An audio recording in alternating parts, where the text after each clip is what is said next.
sous 15 minutes, nous allons clôturer. Nous avions une convention de 4 jours en ces lieux. Et la conférence était pour la formation des serviteurs de Dieu le matin.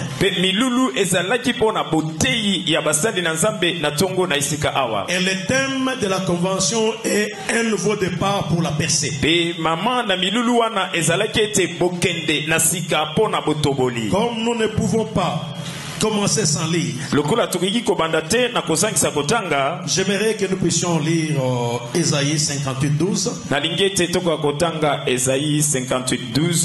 et Luc 5, 36 à 38. Luc 5, 38. Luc 5, 36 à 38. Ésaïe 55. 58 plutôt, je disais.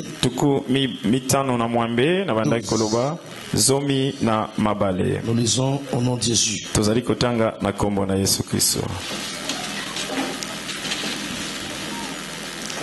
Les tiens rebâtiront sur d'anciennes ruines.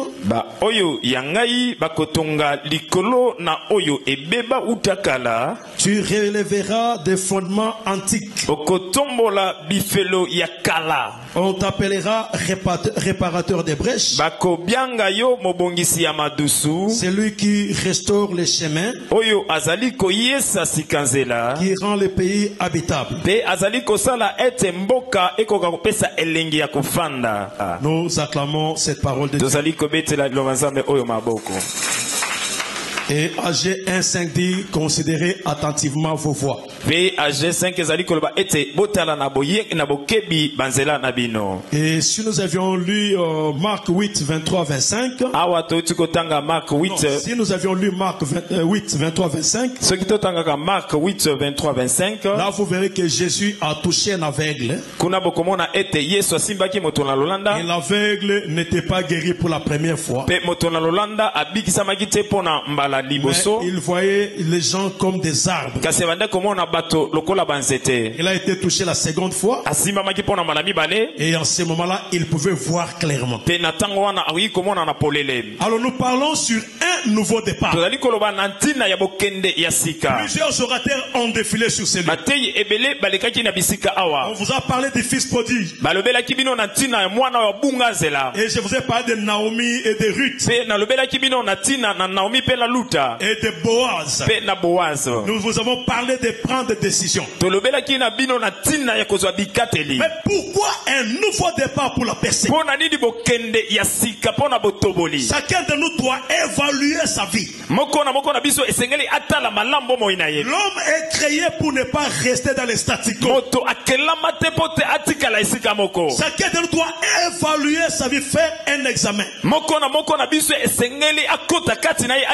La Bible veut que chacun de nous prospère à tous égards. Comme prospère l'état de vos âmes. Car le Seigneur, dans l'œuvre de la création, il veut que l'homme puisse évoluer. L'homme puisse faire un mouvement. L'homme puisse avancer. Mais il y a des moments où quand nous examinons nos vies, nous constatons que nous n'avançons pas. Parfois certains reculent. Parfois certains font le surplace. Et quand cela arrive, nous sommes appelés à faire un examen. Celui qui n'examine pas ce qu'il entreprend, c'est l'espèce vouée à la disparition. Nous sommes appelés à évaluer.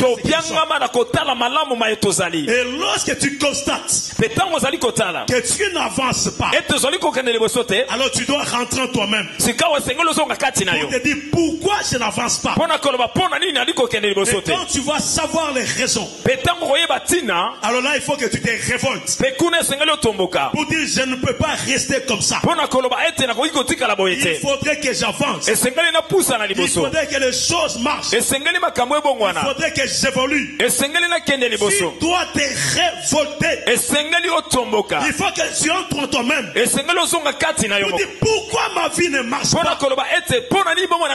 Pourquoi est-ce que je n'avance pas? Pourquoi les autres avancent? Moi, je n'avance pas. Chaque personne doit se demander, qui suis-je? Où suis-je? Qu'est-ce que je fais? Si tu ne t'es jamais posé cette question, tu es malheureux. Tu dois d'abord savoir qu'est-ce que tu es, où tu es et qu'est-ce que tu fais. Quand tu réponds à ces questions, tu sauras si tu avances ou si tu recules. Et si tu recules, tu fais les choses, il faudrait te préparer à changer les choses. Et si tu ne le fais pas, tu resteras malheureux. C'est ça que Naomi, lorsqu'elle a vu que son mari était mort, lorsqu'elle a vu que ses deux enfants étaient partis, lorsqu'elle a vu qu'elle était restée veuve, lorsqu'elle a compris qu'elle n'avait plus de valeur, Naomi a parlé avec ses deux belles filles. Elle s'est décidée de faire un départ. Le premier départ était de Bethléem vers Moab, le lieu de la malédiction. Mais comme là, il a perdu tout ce qu'il avait. J'avais dit Moab, c'est le lieu de la mort. Moab, c'est le monde. C'est la destruction. Lorsque Naomi a compris, elle s'est décidée de rentrer à Bethléem, qui est la ville des pains. Et cela a arrêté le cycle de malheur. Et le nouveau départ a créé la stabilité. Alors je veux que tu comprennes que lorsque tu as réfléchi, il faudrait que tu entres en toi-même, que tu te révoltes pour dire je ne peux pas. Le nouveau départ a comme premier point l'évaluation de sa vie. Quand tu as évalué, tu peux décider. La deuxième chose, c'est les révoltes. Tu te décides. Tu dis je ne veux plus. Trop c'est trop. J'en ai marre de vivre les anciennes choses. J'en ai marre de vivre la mauvaise vie. J'en ai marre de souffrir. Et là c'est la révolte. Et c'est la prise de décision. Et quand tu prends la décision, la troisième chose, c'est de renoncer à ton confort. Abandonner où j'étais. Je dois quitter ma sécurité. Je dois quitter les privilèges. Je dois quitter l'honneur pour prendre les risques avec Dieu et avancer. Mais celui qui ne prend pas les risques, celui qui ne veut pas changer, tu ne feras pas long feu. Si tu sors, tu te limiteras quelque part. Alors quand tu comprends ces choses, tu décides de partir. Tu dois savoir maintenant. La première fois j'avais échoué. Mais maintenant comment dois-je faire pour réussir? Tu comprendras que peut-être tu avais laissé Jésus de côté. Peut-être que tu avais oublié Christ. Alors dans le nouveau départ, pour entrer et percer, tu dois te rassurer d'une chose. J'ai Jésus avec moi. Jésus n'est pas un slogan. Jésus n'est pas les cris. Jésus n'est pas les sentiments.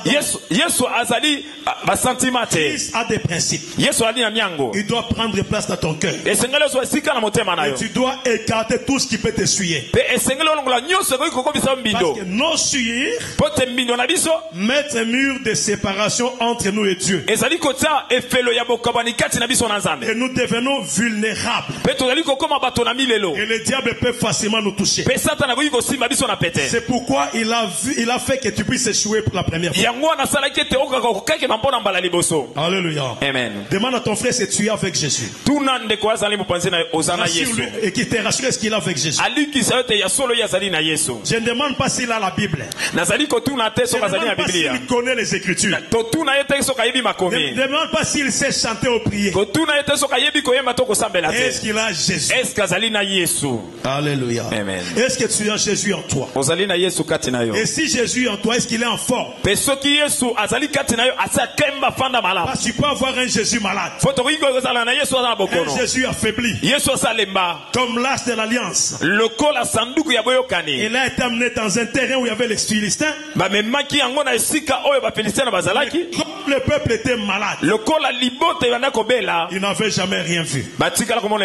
Pour qu'il y ait un nouveau départ, il faudrait que toi-même tu sois pur et propre, et que tu sois avec Jésus en bonne santé. Jésus est en bonne santé quand? C'est lorsque lui prend la première place. C'est lorsque lui est au centre. C'est lorsque nous diminuons et lui prend la place. C'est lorsque nous bannissons l'orgueil. C'est lorsque nous nous humilions devant Dieu. Alléluia. Amen. Ce qui détruit beaucoup de gens, c'est l'orgueil. Et surtout les enfants de Dieu. Il suffit qu'il ait un message de la part de Dieu, qu'il ait une vision de la part de Dieu. Il oublie ce qu'il représente. Alléluia. Amen. Pour voir les hommes de Dieu assis là, il faut qu'en eux qu'il y ait l'humilité. Ils sont aussi prédicateurs. Ils peuvent aussi dire je peux prêcher.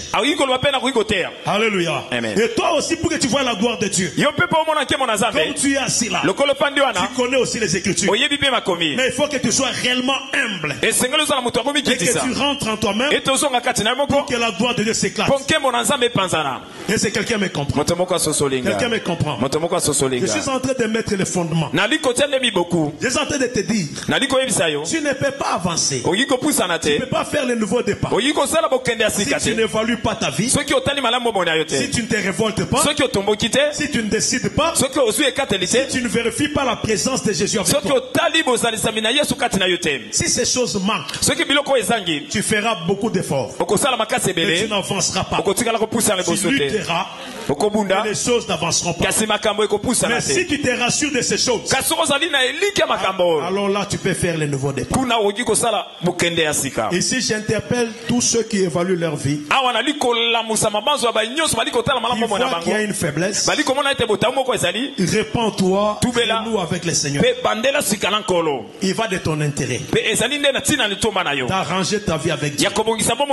Et quand tu l'as fait, les choses peuvent maintenant changer. Et là tu pourras faire un départ. Alléluia. Amen. Je sais que là nous sommes compris. Pour partir, il y a des conditions que nous avons évoquées ici. Mais je veux que tu comprennes maintenant que si tu restes dans les choses vieilles, tu ne pourras pas vivre la gloire de Dieu. Débarrasse-toi des choses inutiles. Débarrasse-toi de la gloire inutile. Débarrasse-toi de ce qui est vieux. On ne peut pas prendre sur un habit neuf y placer un habit usé. Pour le coup, ça ne marche pas. Tu ne peux pas faire un nouveau départ sans te débarrasser des anciennes choses. Le nouveau départ ne peut être possible que si tu te débarrasses des choses anciennes. Si tu ne veux pas, tu ne connaîtras pas le nouveau départ. 2018 serait égal à 2019. 2019 serait égal à 2020. Tu auras des messages prophétiques. Tu auras des paroles prophétiques. Mais rien ne changera dans ta vie si tu ne te débarrasses de la vieille personne, du vieil homme, de ta nature. Tu dois renouveler ton esprit. Romains 12 te dit, tu dois renouveler ton intelligence. Tu dois refuser les anciennes choses pour que tu partes, pour que tu avances, pour que tu fonces dans ces choses. Tu dois connaître ce que tu dis. Amen. Tu ne connaîtras pas le départ. On ne peut pas prendre le vin nouveau. Ça c'est Jésus qui parle. Il dit on ne prend pas le vin nouveau pour le verser dans le vieil outre. Or les outres, c'est l'image des hommes qui doivent recevoir la grâce, qui doivent recevoir l'esprit. Et le vin, parce qu'il donne, le vin est l'image de l'esprit du Seigneur.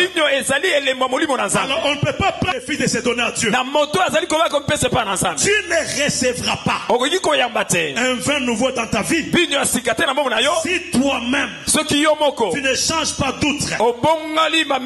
L'outre c'est toi. Alléluia. Amen. Alléluia. Amen. Tu dois comprendre que les vieilles choses ne se mélangent pas aux nouvelles choses. Le point de nouveau départ, c'est de se débarrasser des vieilles choses. Alléluia. Amen. Tu ne peux pas aujourd'hui utiliser la phonie pour communiquer avec quelqu'un qui est à Lubumbashi. C'est vieille ça, ça ne peut plus se faire. Et si tu dois entrer dans la nouvelle technologie, tu dois oublier la phonie. Alléluia. Amen. Il y a toujours des gens qui pensent qu'ils doivent avoir le vieux Nokia, qui refusent d'accéder à l'évolution. Ils refusent des WhatsApp, ils refusent des autres, ils veulent les vieilles histoires. Tu risqueras d'y rester. Nous devons nous débarrasser des vieilles choses. Nous devons abandonner des vieilles habitudes. Nous devons quitter les vieux hommes pour que le Seigneur mette en nous un vin nouveau. Et le vin nouveau nous donnera la joie. Ça serait un nouveau départ. Ce soir nous sommes venus pour que le Seigneur donne un vin nouveau, pour que nous recevions un nouveau départ. Nous sommes venus pour que le Seigneur change notre vie. Job dit, j'avais entendu parler de toi, mais maintenant mes yeux t'ont vu. Que toi qui es venu ici, toujours entendu parler de Dieu, mais dans les nouveaux départs, tu dois le voir. Il doit t'introduire dans la saison des témoignages. Je suis venu parler à quelqu'un. Lorsque tu te donnes à ces choses, la situation de ta vie change. Le Seigneur veut chaque chose nouvelle. Je ne sais pas si tu es là. Il y a quelqu'un qui souffre aussi. Jésus a connu un problème. Il a prié sur une personne. Et cette personne était aveugle. Je termine. La personne a pu voir, mais la personne voyait mal.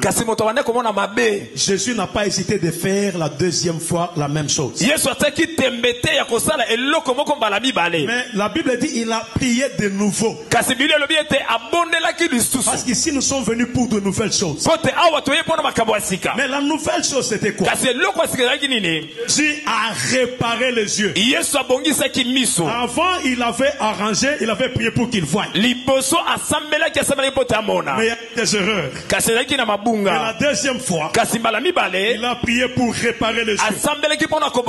Et ça c'était la réparation. Et la personne a pu voir. Alors je vais annoncer à quelqu'un, je vais dire à quelqu'un que ce soir Jésus va réparer la vie d'une personne. Si vous voyez peut-être mal, mais dans ce nouveau départ, Jésus va réparer. Je ne sais pas si tu es malade, je ne sais pas si tu es en panne, je ne sais pas si tu as une coupure. Mais quand tu prends l'engagement de venir vers lui, ce soir il va te réparer. Je dis à quelqu'un, Jésus va te réparer. Jésus va réparer ton Jésus va réparer tes finances. Jésus va réparer ton travail. Jésus va réparer ton ministère. Si hier tu avais échoué, c'était l'ancien départ. Cette fois ici, on le dit en lingala.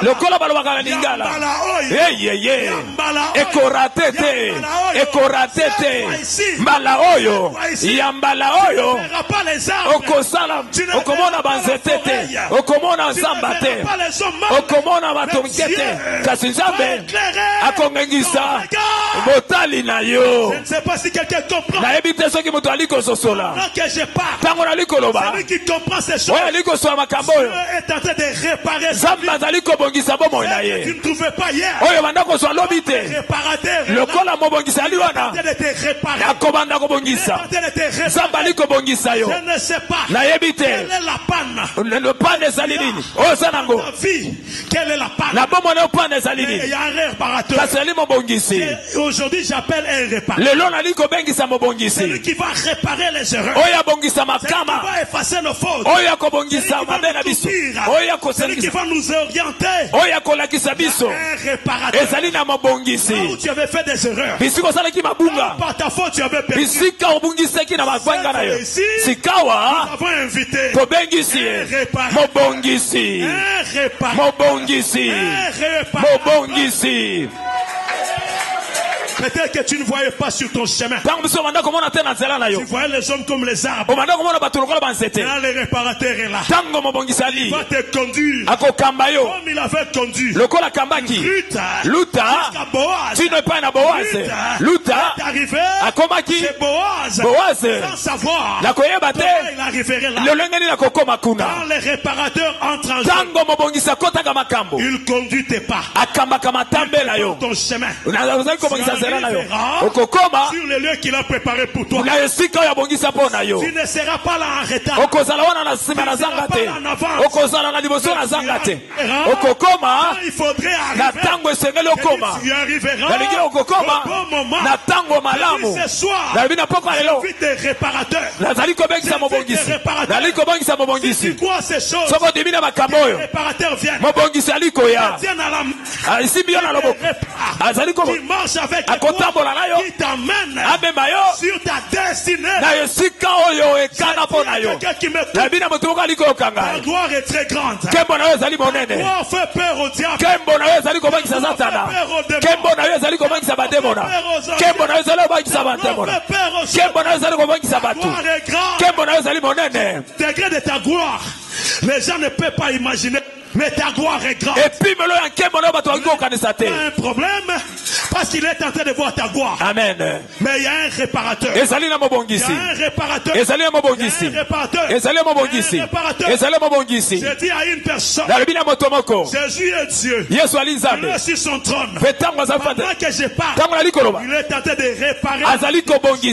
Il est en train de réparer la vie d'une personne. Il va te prendre vers un nouveau départ. Vers un nouveau départ. Il me dit de te dire, oubliez les anciennes choses. Oubliez les échecs. Oubliez les échecs. Il est en train de préparer un chemin. Il est en train de préparer un chemin. Et ce soir, que le monde le veut ou pas, je le dis et je le déclare. L'ordre de l'Éternel, celui qui se lèvera devant nous, on va le briser. Celui qui se lèvera devant nous, une personne, parce que Jésus est là, celui qui marche avec toi. Si quelqu'un te suit, il tombera derrière toi. Oh, j'ai dit à quelqu'un, j'ai dit à un pharaon, tu fais l'erreur. Parce que toi, tu vas rester dans la mer rouge. Lui va traverser. J'ai dit, lui va traverser. J'ai dit à quelqu'un, ton chemin n'est pas son chemin. Ton est différent. Et ton cas est différent. Ta situation est différente. Ton cas est différent. Et pendant que je parle, la gloire de Dieu est agissante. Amen. Je sais que la gloire de Dieu agit. Il y a un chemin qui est en train de s'ouvrir. Je suis venu ce soir pour bénir ta vie. Pour le chemin, pour que les choses changent. Je parle non à mon nom. Au nom de l'Éternel, Dieu, Pendant que j'étais le ciel est en train de s'ouvrir. La faveur de Dieu est là. La faveur de Dieu est là. La faveur de Dieu est sur toi. La faveur de Dieu est sur toi. Quelqu'un, comme tu crois ces choses, il y a un nouveau départ. Les gens parleront de toi. Il y a un nouveau départ. Il y a quelqu'un, ton témoignage est très grand. Ton témoignage est très grand. Laissez-le parler. Laissez-le crier. Ton témoignage est très grand. J'ai dit le degré de ton corps équivaut au degré de ton témoignage. C'est pourquoi le diable te combat. Et ce soir, je vais entrer avec des personnes dans un nouveau départ. Je suis envoyé comme un arbitre qui va siffler ce soir. Quand je siffle ce soir,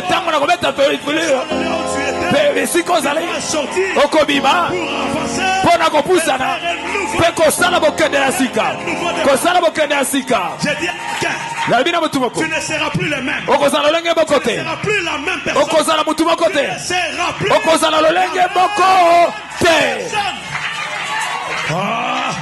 Je crois que tu ne me comprends pas. Je crois que tu ne saisis pas ça. Je crois que tu ne comprends pas. Pendant que je déclare, tu ne seras plus la même personne. Les portes de la gloire sont ouvertes. Les portes de témoins sont ouvertes. Lingaba lingate. L'on laissait former pour naïe. Lingaba lingate. Okende musika. Lingaba lingate. Abi libulu nyonso. Bazo tima liboso na yo. Bazo perdre temps na bango yo koleka. Abi okoleka. Okosindate. De var ya sika. Soko kwa ki malansima. Mala oyo okokweya te. Abi mala oyo okokweya te. Okozo ki pan liboso. Ezaki kala. Ya mala oyo okokweya te. Kabuyo okobanda.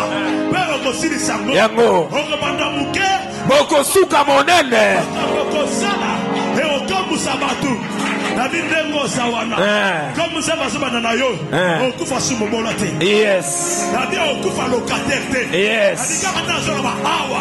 On coupe à locataire.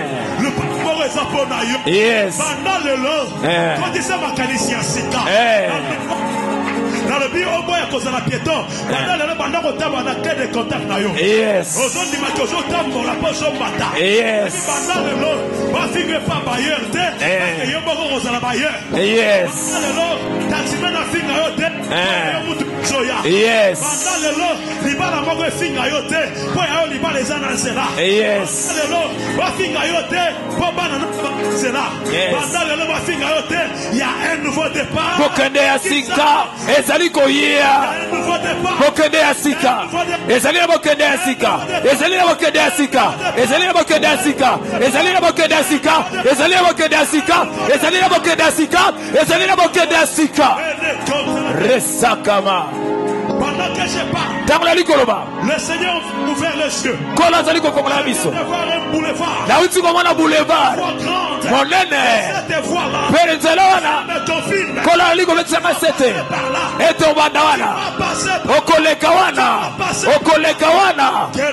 Rosa kama yakaba. Yuke mayasaba. Yute seke mayaba. Ruke mayaba. J'ai dit à quelqu'un. Pendant que je parle. Pendant que je parle. Le diable a un problème. Satan a les démons sont en dépendance. Bandemo na baliko panzana. Po bazaliko longwanzela na yo. Baliko longwanzela na yo. Baliko longwanzela na yo. Baliko kende. Pote Yesu. Azali na yo. Pona bokende asika. Merci Jésus. Matondo yawe. Merci Jésus. Matondo yawe. Je dis ce boulevard est pour toi. Nalobi boulevard wana zali pona yo. Boulevard wana zali pona yo. Boulevard wana zali pona yo. Un nouveau départ. Bokende yasika. Nouveau départ. Bokende yasika. Ezali na bokende yasika.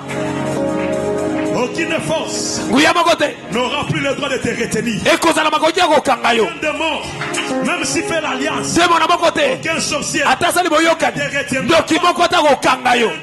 départ. Et celui qui conduit c'est Jésus. Soit la faveur.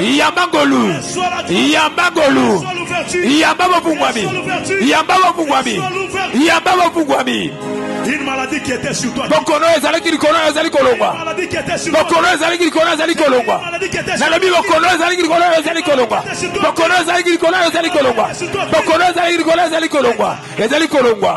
Le Seigneur est en train de te donner un nouveau corps.